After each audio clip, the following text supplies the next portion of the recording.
Nú ætlum við að skoða hvernig við getum fundið miðgildi út frá gagnasafni. Við erum áfram með þessa sömu töflu eins og við vorum með í myndbandinu meðaltal og nú ætlum við að finna miðgildi fjölda í bekk. Það er að segja hvaða fjöldatölu myndum við fá út ef við myndum taka allar þessar fjöldatölur hér og raða þeim í stærðarröð og finna hvað er í miðjunni. Nú,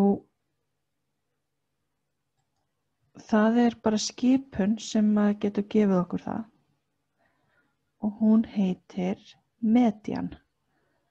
Jafnt og median. M-E-D-I-A-N. Opna sviga. Svo förum við og veljum aftur öll gögnin. Notum sömu aðferð eins og venjulega. Smella í fyrsta reitin, halda inn í Ctrl eða slaufu og Shift og ýta eins og niður. Og þá getum við valið öll gögnin okkar.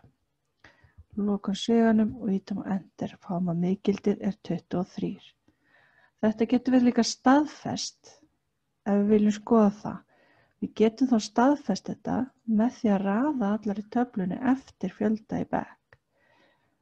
Ef ég tek hérna þessa gagnatöflu, ég þarf að velja báða dálkana, þá get ég farið inn í Sort and Filter og valið Custom Sort og hérna get ég valið fjöldi nemenda í Sort by fjöldi nemenda, við ætlum að raða eftir fjölda nemenda frá minnsta til stærsta, gerum OK.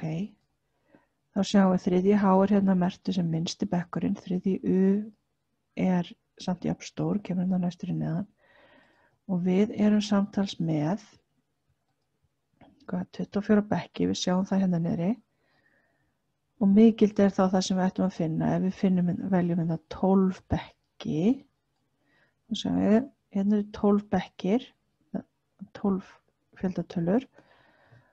Þá eru þessar hérna tvær tölur, hérna 23 og 23 er sikkur megin við miðgildi okkar og það passar við þessar tölur sem við fengum út frá formúlunni.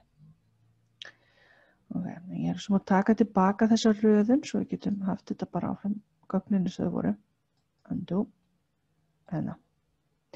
En þetta er bara svona einfalt. Ef við ætlum að finna miðgildi út frá gögnum, þá er það bara skipunin median.